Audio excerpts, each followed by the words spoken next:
Talaga namang na-surprise kami ng isdang ito, guys. Dahil hindi na nga namin ine-expect na may huli kami dahil may biak or may sira ang lambat namin kanina.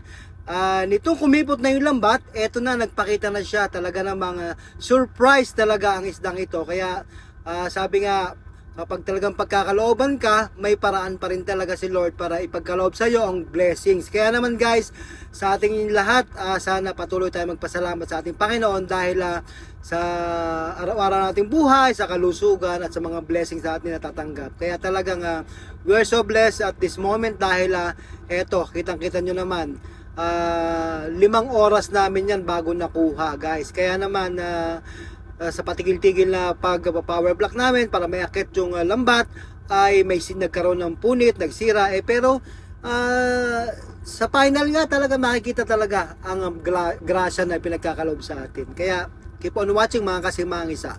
Please like, share, subscribe and comment sa aking mga posted videos. Maraming salamat po. Original is always the best. Simangisda. Nakapakabin nga yung sira na lambat. Sino ba hindi nakalabas na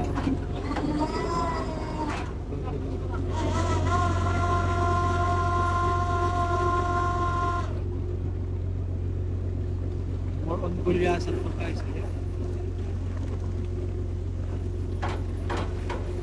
Kapag-titutan sa kami kanina, 10 seconds at hapon, 3:30 kami umarya. Yan, kita-kita nila. Gulyasan. Thank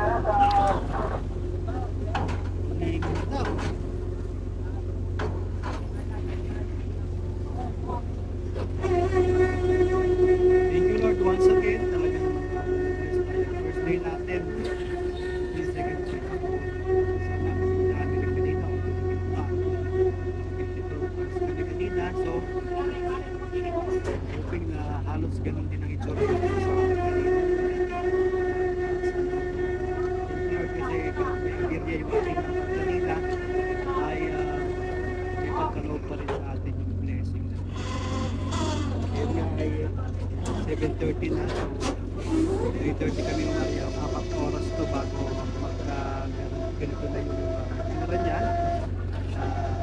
Marami na minuto na lang ito ay masasalok. Nagkakalaskas na sila ngayon guys.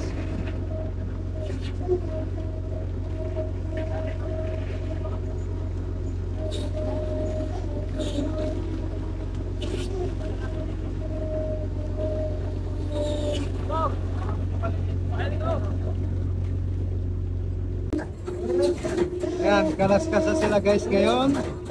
Pagkakalaskas, medyo madaming tumitinga na ganyan. Kasi nasa bag portion na yan guys.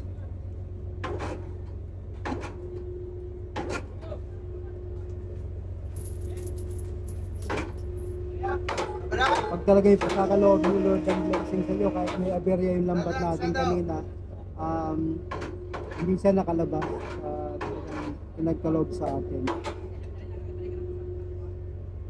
Ngayon nga guys ay ginagamitan na ito ng strobo kasi para mas mabilis maiangat yung isda, kailangan gamitan ng malaking lubid para mas matibay at siguradong secure yung isda na makukuha ng buo at hindi masisira yung lambat natin guys. So ayan, ito na yung strobo portion. Lapit-lapit na ito, station lang mga kasimangis.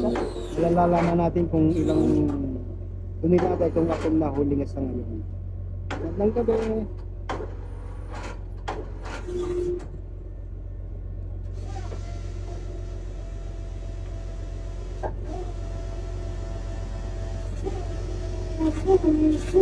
Finally guys, after 5 hours, kahit na nagkaroon tayo ng discrepancy sa lambat, may konting biyak, ay nandito pa rin ang grasya. Meron tayong sinasalok ngayon. Thank you Lord that hindi mo hinayaang mawala ang isda sa amin. Ayan. Halo to ng yellowfin tsaka ng skipjack. Sariwa-sariwa, marami pang buhay guys. Ayan, kumukuha sila ng sample for the record na ang isda natin inuhuli ay nasa good size, good quality, at tayo ay nasa tamang lugar guys na ating pinangingisdaan.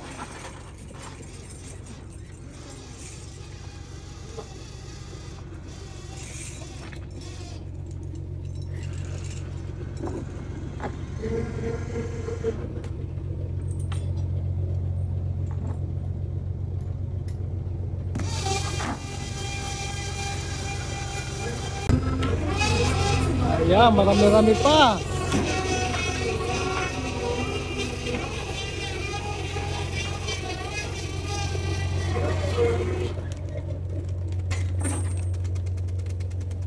May pirasong tuna rin pala. May isang tuna lang, pero mga yellowfin ang karamihan, tsaka gulyasan.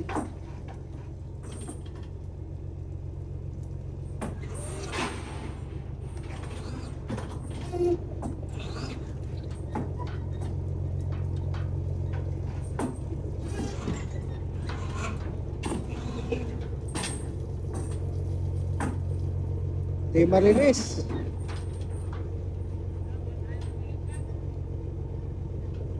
Down, down.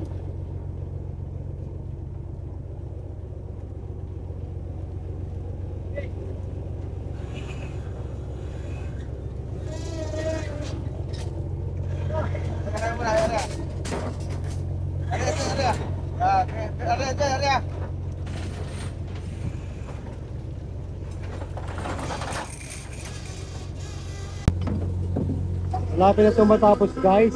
Baka naman umabot tayo ng 30 tons. Sana umabot ng 30 tons. Yan. Thank you for watching mga kasimangista.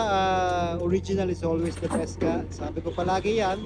Dahil marami na talaga ang talamak na ang nakawan ng video guys. Ng mga content. Kaya naman takiligin po lang natin yung ating mga legit na mga digital creator, content creator, vlogger na nagsisikap po na makapaghatid sa atin ng kasiyahan.